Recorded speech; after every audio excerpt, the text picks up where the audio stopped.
Engro group कितना बड़ा group है। EPCL उस कंपनी का नाम है, एंग्रो पॉलीमर। ये 93 टच किया इसने 2022 में और अभी थोड़े दिन पहले इसने 2500 रुपये टच किया। अब इट इज़ प्योरली मैथ। मेरे पास कोई तावीज़ नहीं है, कोई मोक्कल नहीं है, कोई किसी बीबी की तरह या किसी पीरनी की तरह मेरे पास कोई मोक्कल नहीं है और मैं कोई मुर्गियाँ नहीं जलाता। मैं आपको क्लियर कर दूँ, इट इज़ सिंपल मैथ। एक कैलकुलेटर आप सामने रखें, पेन सामने रखें और आप कैलकुलेट करें हर क्वार्टरली 3 महीने बाद, जैसे आप बिजनेस ई-कॉमर्स का करते हैं तो आप मंथली या क्वार्टरली अपना हिसाब किताब करते होंगे, क्या कमाया क्या गवाया। उस रिपोर्ट के अंदर पूरी डिटेल होती है। आप जब देख रहे हैं कि कंपनी की कमाई गिरती जा रही है, माल बिक नहीं रहा, मार्जिन गिर रहे हैं और एंड पे वो उसने लाल पे आ जाना, यानी लॉस में जो होता है नेगेटिव तो रेड पे, तो भैया क्यों चिपटे हो उसके साथ? उसकी जान छोड़ दो और किसी बेहतर कंपनी में चल जाओ। और अगर अदरवाइज नंबर सारे सही हैं, मैं कहता हूँ ग्रोथ भी नहीं हो रही, ठीक चल रहा है, बस मैं काम ठीक चल रहा, अच्छा चल रहा है जी, अल्लाह का शुक्र है, फर्स्ट जा रहा है, तो कोई ज़रूरत नहीं है इधर से उधर मोकी जंपिंग करने की। ठीक है, आज इल्म और बांट देता हूँ, सिर्फ 3 सूरतों में स्टॉक बेचा जाता है। ये अलग कौन सी 3 है जब स्टॉक बेचा जाता है?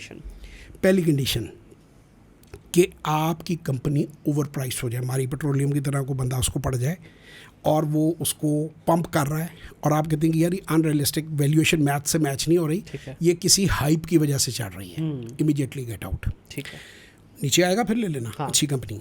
दूसरी, आपको कोई मल्टी बैगर, जैसे पिछले दिनों में, अब मैं साजगार नहीं कह रहा लोगों को कि खरीदें, Sazgar is prove to be a multibagger के उन्होंने एक ऐसी असेंबल करनी शुरू कर दी उन्होंने गाड़ी कि जो लैंड क्रूज़र तकरीबन 14 करोड़ की पड़ती है, वो 1 करोड़ में 1.25 करोड़ में लैंड क्रूज़र के मज़े, यानी शक्ल तो उस तरह की है ना, कुछ फीचर्स भी मैचिंग हैं, तो वो चाइनीज़ माल, वो तो लोग पागल हो गए, तो वो सेल इतनी उनकी बड़ी, और वो बनाते रहे 3 व्हीलर रिक्शा, वहाँ से वो कहाँ से कहाँ गेम चली गई, प्रॉफिट्स बढ़ गए, ये हो गया।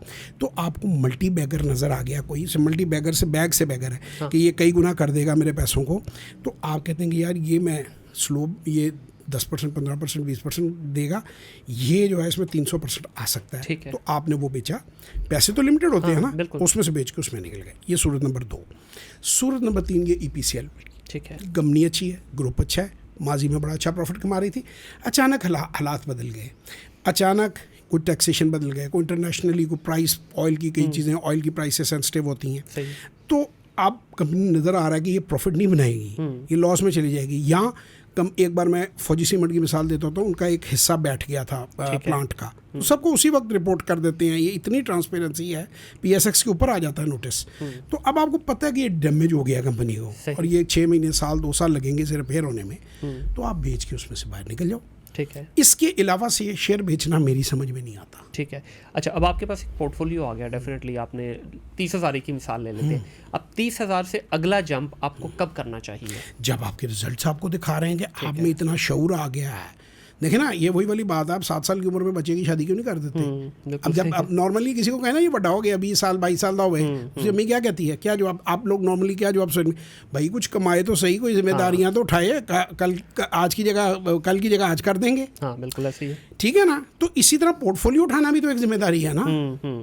बिल्कुल, वो फैमिली की जिम्मेदारी है, ये फैमिली के फंड्स को उठाने की जिम्मेदारी है। ठीक है, तो इसमें पोर्शन क्या रखना चाहिए? अभी मेरा बेटा जो है, अपनी मशहूरी तो फिर कंपनी की हमने लाजमी करनी होती है, सिस्टमेटिक इन्वेस्टमेंट प्लान वो दे रहा है। ठीक है, तो उसके पास क्लाइंट आया कि 80 करोड़ रुपया, वो कहता है जी मैंने स्टॉक मार्केट के अंदर इन्वेस्ट करना है। ठीक है, 80 करोड़ में जनरली, वैसे मैं आपको बताऊँ $3 मिलियन तक मेरे अपने शागिर्द हैं जो दुनिया के मुख्तलिफ मुल्कों से RDA में जिन्होंने पैसे पाकिस्तान में डाले हुए। लोगों को बड़ी गलत फहमी है कि जो सियाने बंदे हैं ना, एक हैं वो सड़क के ऊपर जो वहाँ पे कोई और जॉब्स करते हैं ना, वो पाकिस्तानी और है, और जो पढ़ा लिखा पाकिस्तानी है ना, मतलब मेरे शागिर्दों में से कंट्री हेड है यूनिलीवर का, वो कहाँ सही है, वो कभी आया तो आपको मिलवाऊंगा मैं, और उससे मैं चाहूँगा कि कभी पूछें आपके मैंने उसके लिए क्या कुछ किया और उसकी ज़िंदगी कैसे। फराज से तो आप मिल ही चुके हैं। फराज साहब भी अरबों में हैं, करोड़ों में नहीं, वो लगता नहीं है।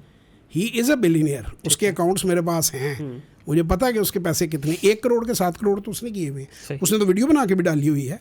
आप उससे पूछो, हलफ दे के पूछे। नहीं, इस चीज़ पे मैं भी आपके साथ एग्री करूँगा, जहाँ मैं बहुत सारी चीज़ों से डिसएग्री किया। मेरे भी कई दोस्त ऐसे हैं जो पाकिस्तान नहीं रहते, लेकिन उन्होंने पाकिस्तान स्टॉक एक्सचेंज में पैसा लगाया है, क्योंकि उनके नज़दीक अभी लास्ट ईयर की अगर बात करें तो यूएस स्टॉक एक्सचेंज से ज़्यादा बेहतर परफॉर्म सर की है पाकिस्तान। 55.5%। हाँ, इवन इंडियन स्टॉक मार्केट से भी बेहतर परफॉर्म किया है। इंडिया की इन टर्म्स ऑफ डॉलर मेरा ख्याल है 3% के करीब है। हाँ। और हमने 55.5% की है। बिल्कुल ऐसे ही, बिल्कुल कामरान खान साहब का गेन प्रोग्राम है, उसको वेरीफाई कर ले, बिजनेस रिकॉर्डर में जाके सर्च कर ले, बिल्कुल उसमें भी छपा है। मैं कभी बात बगैर रेफरेंस के नहीं सर करूँगा। थोड़ा सा एडवांस लेवल के 1-2 सवाल पूछ लेता हूँ, ताकि कुछ दोस्त ऐसे भी हो ये ना बाकी लगे कि आपने बचपन- एडिटिंग में काट देने हैं, आप पूछ लें। नहीं जो सर, कुछ गुफ्तगू भी हो नहीं, रही है। एक लफ्ज़ भी नहीं कटेगा। अच्छा, गर्लफ्रेंड full। से लेके यहाँ तक पूरा लगेगा, क्योंकि हम लाइव ही करते हैं। मैं तो सर- बल्कि सोच रहा हूँ कि कुछ अपने इक्विपमेंट को इन्हेंस के, क्योंकि इसमें कैपेबिलिटी है इक्विपमेंट में, हम लाइव ही करना शुरू कर दें ताकि वो कहानी भी खत्म हो जाए। एना आसान करना कि मारिया भी ना कोई बयान इशू कर दे होते। सर कोई गल नहीं, उन्होंने भी करा